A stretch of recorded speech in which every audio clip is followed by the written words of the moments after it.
हालात के एतबार से तुम कभी चेहरा बदल लिए, कभी लिबास बदल लिया। फैशन के नाम पर दुनिया ने तुम्हें आवारा बना दिया। अरे रात रात भर टिकटॉक पर मुजरे करने वाले लोग, मैं आपसे पूछता हूं, क्या तुमको जिंदगी इसीलिए मिली है? क्या तुम्हारी जिंदगी का पूरा मकसद यही है? और नौजवानों को भटका कर रख दिया गया। हमारे मोहल्लों में नशा आम है, रात भर गेम खेलने में इनकी पूरी जिंदगी गुजरती जा रही है। ऐ नौजवानों, कल क़यामत के दिन तुमसे सवाल होगा। अल्लाह ने तुम्हें जवानी दी है, हदीस पाक है, उस वक्त तक मैदान क़यामत से कोई कदम नहीं हटा सकता जब तक अल्लाह के इस सवाल का जवाब नहीं देगा। क्या सवाल है? अल्लाह ताला की तरफ से पहला सवाल होगा, मैंने तुझे जवानी दी थी, कहां कहां खर्चा किया? इसका जवाब देना होगा। और फरमाते मुहद्दिसीन, किसी किसी को अपनी जवानी का हिसाब देने में 500 साल लग जाते हैं। अल्लाहु अकबर। उस तपिश वाले मैदान महशर में, उस भरी क़यामत के मजमे में तुम्हें अपना हिसाब देने में सालों बीत जाएंगे, नहीं दे पाओगे हिसाब। 500 साल, 700 साल लग जाएं। इसीलिए मैं कहता हूं, आज अगर कोई ये समझ रहा है कि मुझे जिंदगी मिली है टिकटॉक के लिए या किसी हसीना के दामे फरेब में फंस करके मुआशिके करने के लिए, शेर व शायरी करने के लिए, है नौजवानों, ये जिंदगी बहुत शॉर्ट है, निकल जाएगी। जिन लोगों ने अपनी जिंदगियां इस तरह तबाह की, उन बूढ़ों से पूछो, उन गुनाहों के जख्म आज भी उनके जिस्म पर हैं।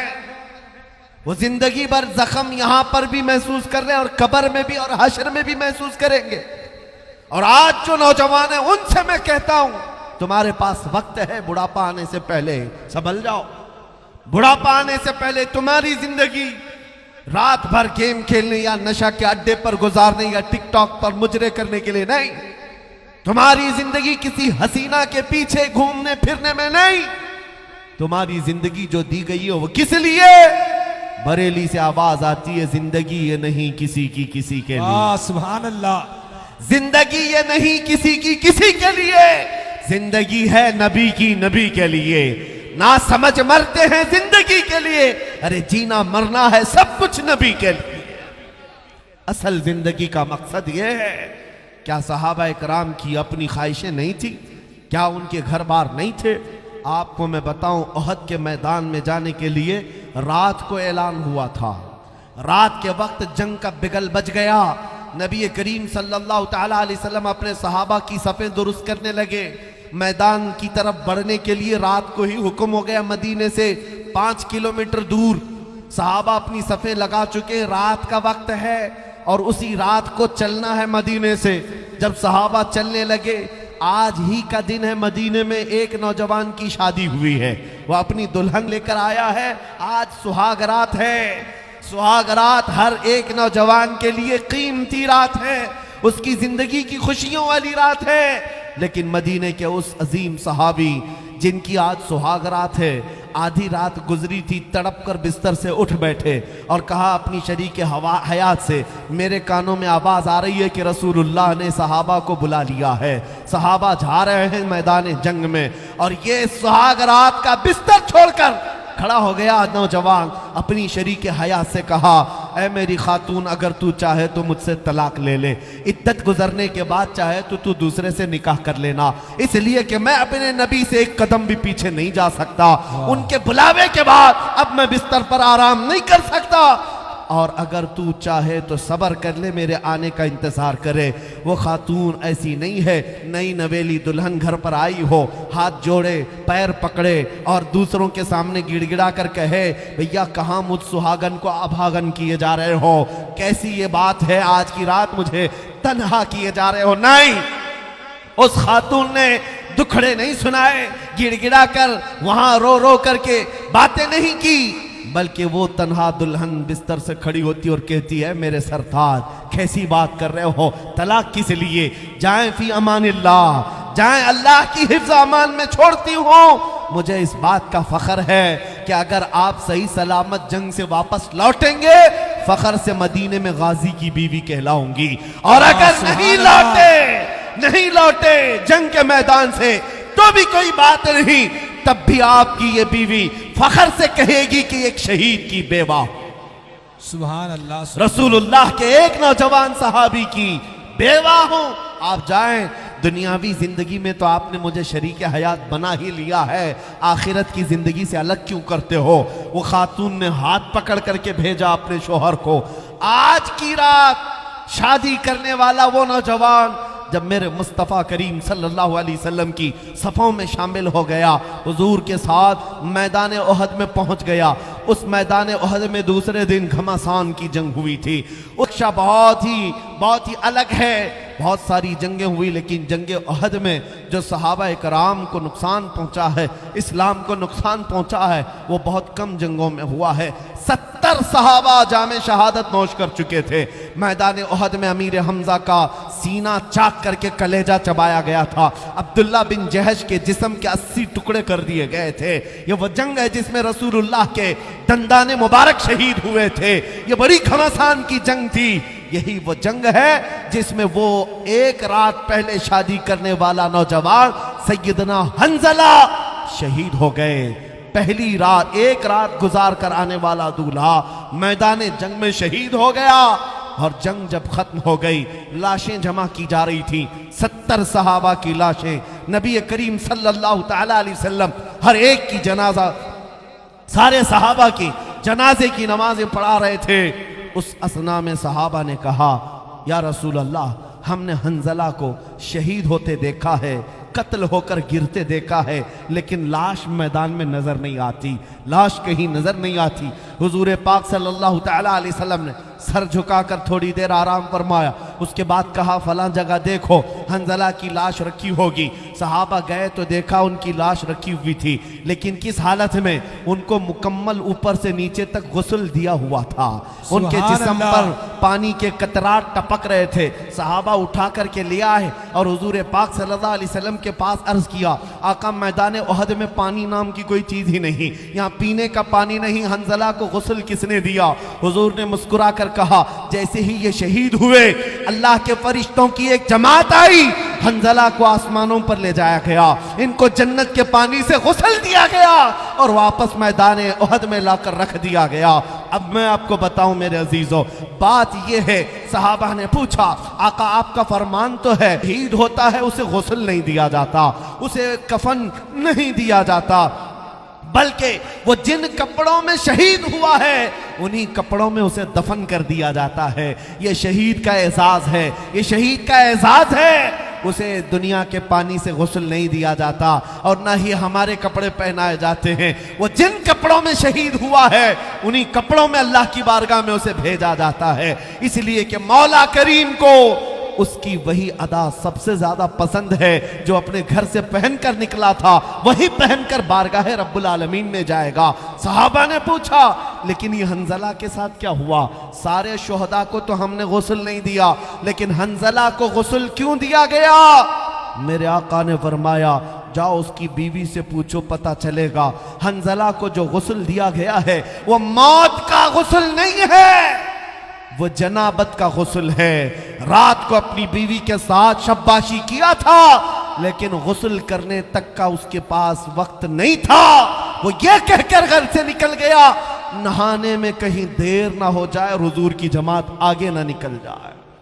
अल्लाह जीज़ान गिरामी वक़ात, ये वो सहाबा की जमातें थी जिन्होंने अपनी जवानियां मेरे नबी पर वार दी हैं, हुजूर पाक सल्लल्लाहु अलैहि वसल्लम के लिए कुर्बान किया है। एक काले रंग के हबशी सहाबी थे, हुजूर के पास आए, अब्दुल्ला अस्वद, कहा आका शादी की ख्वाहिश है, माल नहीं है, गरीबी है बहुत ज्यादा, या रसूल अल्लाह सल्लल्लाहु अलैहि वसल्लम मुझे किसी लड़की से शादी करने का मौका मिल जाए तो मैं भी घर बसा लूं। हुजूर पाक सल्लल्लाहु तआला अलैहि वसल्लम ने उनकी ख्वाहिश को देखते हुए मदीने की एक अंसार सहाबी की बेटी से उनकी सगाई तय फरमा दी। हुजूर का फरमान था, सहाबी ने अपनी बेटी देने पर रजामंदी जाहिर की। अब शादी का सामान लाना था, हुजूर पाक सल्लल्लाहु अलैहि वसल्लम ने चंद सहाबा के जरिए से उनकी मदद करवाई। अब्दुल्ला अस्वद को कहा गया, ले जा, ये शादी के कुछ सामान ले आ जा। शादी के लिए अपने घर बार में जो सामान लगता है वो खरीद कर लिया। ये अब्दुल्ला अस्वद मैदान में यानी बाजार में शादी का सामान खरीदने गए। दूल्हा आज कितने ताव से जाता है अपनी शेरवानी खरीदने, शादी हो रही है, बड़े ख्वाहिश हैं, लेकिन वह अब्दुल्ला अस्वद अपनी शादी का सामान खरीदने गए बाजार में। अचानक कानों में आवाज आई, अल्लाह के नबी सल्लल्लाहु अलैहि वसल्लम के साथ सहाबा की जमात जिहाद में जा रही है, जंग में जा रही है। ये भी ओहद का मैदान ही था। अब्दुल्ला अस्वद वो गरीब सहाबी, मैं बाजार में जो शादी का सामान खरीदना था, नीयत बदल गई, सारा जंग का सामान खरीद लिया, सारे पैसे असबाबे जंग खरीदने में लगा दिए। अरे घोड़ा भी ले लिया, लोहे की टोपी भी ले लिया, जीरा जो लोहे का लिबास पहनते थे वो भी ले लिया, जितनी ख्वाहिशें थी जंग में पहनने की सब ले लिया, पैसे कुछ बचाए भी नहीं। सोच सकते थे जंग के बाद आकर के शादी भी करना है, थोड़े पैसे बचा करके रखो, नहीं, वो रसूलुल्लाह के परवाने थे, मेरे आका सल्लल्लाहु अलैहि वसल्लम के फिदाई थे। पूरा पैसा लगा दिया और लेस होकर घोड़े पर सवार होकर आए मैदान में। दूसरे दिन जब जंग हो रही थी, हुजूर पाक सल्लल्लाहु अलैहि वसल्लम ने सहाबा से पूछा, क्योंकि चेहरा ढका हुआ था, पूरी टोपी पहने थे, पहली मर्तबा वो टोपी, पहली मर्तबा वो लिबास पहने हुए। हुजूर ने सहाबा को दिखाकर पूछा, ये कौन है, ये कौन है, नया दिखता है। सहाबा ने गौर से देखा, लड़ रहा है बतले जलील बहादुर की तरह, कभी इधर कभी उधर, अपने घोड़े को एड़ लगाता है। सहाबा ने कहा, या रसूल अल्लाह, ये हमारी जमात में से नहीं है, कोई बाहर से आया हुआ है, हम में से कोई इसको नहीं जानता। हुजूर मुस्कुराए और कहा, तुम नहीं पहचानते, वो मेरा अब्दुल्ला अस्वद है, मैं उसकी केनियों के रंग से पहचान रहा हूं, मैंने उसको शादी का सामान खरीदने के लिए पैसे दिए थे, लेकिन उसने सारे पैसों का सामान खरीद लिया। देखो आज सहाबा पहचान गए, काले रंग की केनियां उनकी पहचानी जा रही थी। हुजूर पाक सल्लल्लाहु अलैहि वसल्लम उनको देखकर मुस्कुरा रहे थे। ये वो बतले जलील था जो शाम होने से पहले घोड़े से गिरा, काफिरों के नरगे में आया और शहीद हो गया। और जब जिस्म पाक मैदान में पड़ा हुआ था, शाम के वक्त रसूल पाक सल्लल्लाहु अलैहि वसल्लम मैदान में आए। वो एक सहाबी के बारे में रिवायत मिलती है, चलते हुए हुजूर अब्दुल्ला अस्वद के पास आए और जमीन पर बैठ गए, जमीन पर बैठ गए, अपने जानू बिछा लिया। अब्दुल्ला अस्वद का सर उठाकर मेरे आका ने अपनी गोद में रख लिया और उसके बाद उनके चेहरे पर लगी हुई धूल और गुबार को अपने हाथों से साफ किया। नबी करीम सल्लल्लाहु अलैहि वसल्लम ने चेहरे को साफ किया और उसके बाद आयत करीमा पढ़कर लोगों को बताई, मिनल मुमिनीना रिजालुन सदक़ू मा अहदुल्लाह अलैह। अल्लाह कुरान में फरमाता है, मोमिनों में कुछ मर्द ऐसे हैं जिन्होंने अल्लाह से किया हुआ वादा पूरा कर दिखाया, उनमें से ये अब्दुल्ला अस्वद है। अजीजा ने गिरामी वक़ार, मैंने दो मिसालें सिर्फ आपके सामने रखी हैं, सिर्फ इसलिए रखी कि जवानी इस बात का नाम नहीं है कि हम अपनी ख्वाहिशात को अपनी ख्वाहिशात के मुताबिक यहाँ जीते रहे। आज हालात ये है, कुरान पर कुत्ते भौंक रहे हैं, मेरे नबी की इज्जत पर भौंक रहे हैं, अल्लाह की शान में भौंक रहे हैं, हमारे ऐश और इशरत में कोई कमी नहीं आती, हमारी रातें कुछ नहीं बदलती। तुम कब छोड़ोगे ये फिल्मी नगमों पर धूम मचाना, कब छोड़ोगे इन गाने बजानों पर रक्स करना? तुम्हारा ये हाल नहीं है मेरे अजीजों, नाचने गाने वाली कौम से तुम्हारा रिश्ता नहीं है। तुम्हारे लिए सारा ऐश और इशरत जन्नत के लिए तैयार है। तुम बताओ, यहां का ऐश और इशरत चाहते हो 4 दिन का, या हमेशा का ऐश और इशरत जो मेरे मुस्तफा के साथ है? अगर मेरे नबी के साथ जाना है, सुनो, एक रिवायत मिलती है कि जो लोग अल्लाह रब्बुल इज्जत की हम्द सुनते थे, कुरान का कलाम सुनते थे, नबी पाक की नातें सुनते थे, अरे निकालो अपने कानों से ये गानों के ईयरफोन, दिन भर इसी को सुन सुन करके मुनाफिक बनते जा रहे लोग। और मुहद्दिसीन ने फरमाया, जो कसरत से गाने सुनता है वो जिना की तरफ जाता है, उसके दिल में मुनाफिकत आती है, निफाक आता है, कुफ्र से मोहब्बत करने लगता है। और आज के दौर में तो पता ही नहीं चलता कि सुन करके कब काफिर हो गया। नगमों में ऐसी ऐसी बातें आ गई। ऐ नौजवानों, तुम्हारे कान जो दिए गए हैं, मुझे बताओ रसूलुल्लाह की नातें क्या तुम्हें अच्छी नहीं लगती? हुजूर पाक की तारीफ अच्छी नहीं लगती? हुजूर पाक सल्लल्लाहु ताला अलैहि वसल्लम की तारीफ सुनने वाली कौम के साथ कल क्या होगा सुनो। दो कौमें ऐसी होंगी, एक कौम वो जो दुनिया के नगमों से मस्त होकर यहां नाचती थी, ढोल बाजे तमाशे म्यूजिक पर रक्स करने वाली जमातें। आज हमारी कौम में देखा देखी आ गया। अरे वो लोग भी नाचते हैं, हम भी मीलाद के जुलूस में नाचेंगे। तुम किससे कंपेयर कर रहे हो? किससे कंपेयर कर रहे हो? तुम्हारी मुशाबहत उस कौम से नहीं है। सुबह से शाम तक शराब पीकर नशे में धुत रहना, मेरे अजीजों तुमने शराब मोहब्बत पिया है। हुजूर पाक की गुलामी तुम्हारे गले में है। नाचना गाना तुम्हें ज़ेब नहीं देता। कल कयामत के दिन दो कौमें, वो जो यहां दुनियावी नगमों पर नाचती थी, फरिश्तों को हुक्म होगा सीसा पिघला करके आग में लाओ और इनके कानों में उंडेल दो। कानों में डाला जाएगा, उनका भेजा बाहर निकल जाएगा। ये वो लोग। दूसरी वो कौम जो अपने नबी की मदहसराई पसंद करती थी, अल्लाह का कलाम सुनना चाहती थी। जब ये जन्नत में पहुंचेंगे, रब ताला फरमाएगा तुमने अपने कानों से मेरी तारीफ सुनी, मेरे हबीब की तारीफ सुनी। ऐ मोमिनीन की जमात, आज तुम्हें सिला देते हुए, बदला देते हुए जन्नत की हूरों से मैं तुम्हें अपना कलाम सुनाऊंगा। जन्नत की हूरें आएंगी और नगमाते इलाहिया सुना रही होंगी। हूरों की सुरीली आवाज से सुन करके मस्त हो जाएंगे। अल्लाह हमें उस जमात में शामिल फरमाए। 100 साल सुनाएंगी और उसके बाद रब ताला उन्हें हूरों को फरमाएगा बस। और उस कौम से पूछेगा मौला ताला मोमिनीन से, बस हो गया, पेट भर गया सुन सुन करके? ये मोमिनीन की जमात कहेगी मौला हम और सुनना चाहते हैं, और सुनना चाहते हैं। तो रब ताला दाऊद अलैहिस्सलाम को बुलाएगा। दाऊद अलैहिस्सलाम वो नबी हैं जिनकी आवाज में इतनी मिठास थी कि अगर वो अल्लाह का कलाम पढ़ते थे तो हवा में परिंदे भी रुक जाते थे, पहाड़ भी झूमते थे। लहने दाऊदी मशहूर है।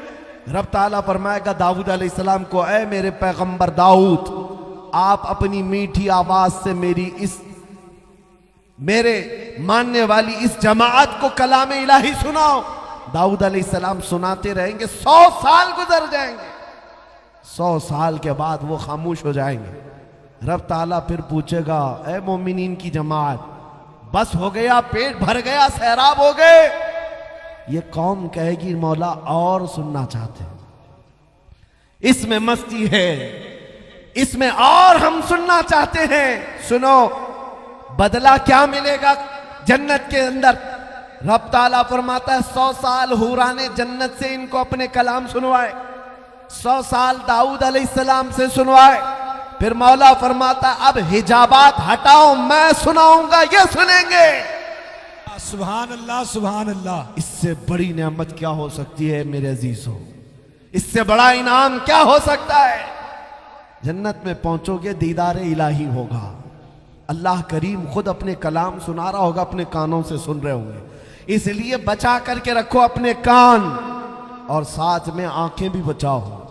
आज का जमाना बड़ा खतरनाक है। सारे गुनाहों का अड्डा तुम्हारे हाथ में पहुंचा दिया गया है। बस अपनी उंगली की टच से सारे गुनाहों को आंखों के सामने ला सकते हो। आपको पता है आज दुनिया में सबसे ज्यादा सर्च करने वाली वेबसाइट पोर्नोग्राफी की हैं। गंदी तस्वीरें, नंगी तस्वीरें, भयानक किस्म की फिल्में, जिसे देख देख कर नौजवान अपने अखलाक का और अपने ईमान का ऐसा कत्ल कर चुका है कि उसकी आंखों से रौनक खत्म हो गई, नूर निकल गया है। तुम्हारी आंखें इन बेहया चीजों को देखने के लिए नहीं।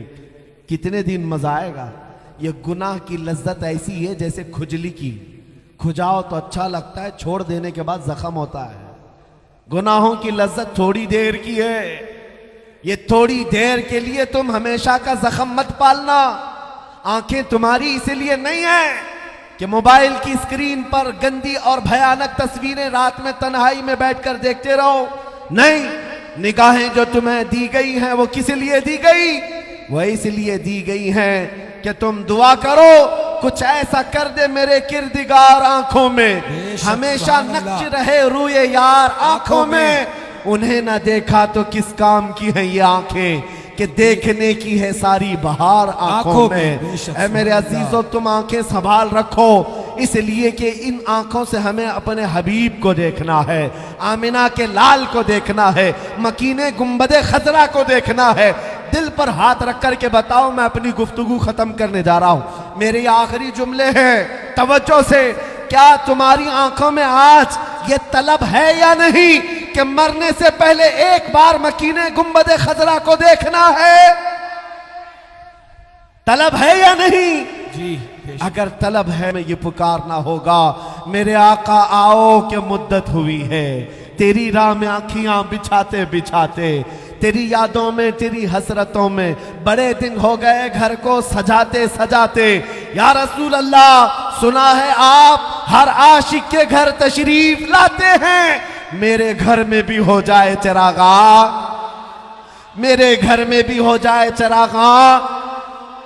कसम रब्बे जुल जलाल की, जिन आंखों ने वो जमाल एक बार देख लिया, दुनिया का सारा हुस्न लाकर उसकी आंखों के सामने रखो, वो ठोकर मार देगा, कभी हुस्ने मुस्तफा को धोखा नहीं दे सकता। मेरे आका है वो जुल्फ अपनी लहरा रहे हैं, यहाँ का मौसम बता रहा है, वो जुल्फ अपनी लहरा रहे हैं। अरे सवारी तैबा से चल पड़ी है, हुजूर तशरीफ ला रहे हैं। नारे तकबीर, नारे रिसालत, सरकार की आमद, आका की विलादत, मौला की विलादत, गुलाम है गुलाम है। जब हमारा ये मानना है कि हुजूर की तरफ हमारी तवज्जो और नबी हमारी तरफ मुतवज्जे हैं, तो फिर हम बारगाह मुस्तफा में हुजूर को ही गवाह बना करके कहेंगे इंशाअल्लाह। इंशाअल्लाह। मैं जानता हूं सुन्नियों का मजमा, मैं आधी बात कहूंगा और बाकी की ये खुद ही कंप्लीट करेंगे, क्योंकि पता है, हमें पता है हालात ने बदला है लेकिन दिल से नहीं बदले हैं। बार बार मैं कहता हूं, या रसूलुल्लाह, आपकी उम्मत गुनहगार तो हो गई लेकिन गद्दार नहीं है, गद्दार नहीं है, दिल से चाहती है। आज ही आज़म करके उठेंगे करबला के मैदान से, हुजूर को गवाह बनाकर, या रसूलुल्लाह, दहन में जुबान तुम्हारे लिए, बदन में है जान तुम्हारे लिए, हम आए यहाँ तुम्हारे लिए, उठे भी वहाँ तुम्हारे लिए। अपना सब कुछ गुंबद खजरा कल भी था और आज भी है, मेरे नबी से मेरा रिश्ता कल भी था और आज भी है। और एक बात आखिरी है, अब लौ लगाना छोड़ दो, नेताओं के चक्कर काटने छोड़ दो, और इनके हाथ सिवाय लॉलीपॉप के और कुछ नहीं मिलता, झुंझुना दे करके हिलाने के अलावा कुछ नहीं दिया जाता। ये सिर्फ और सिर्फ थपकियां देकर भेज सकते हैं। तुम्हारे जज्बात से हमेशा खेलते रहेंगे। हकीकत में हमें अगर कोई देता है, कौन देता है? देने को मुंह चाहिए। कौन देता है? देने को मुंह चाहिए। अरे देने वाला है सच्चा हमारा नबी, देने वाला है सच्चा हमारा नबी। लब्बैक या रसूल अल्लाह, लब्बैक या रसूल अल्लाह, लब्बैक या रसूल अल्लाह, लब्बैक या रसूल अल्लाह।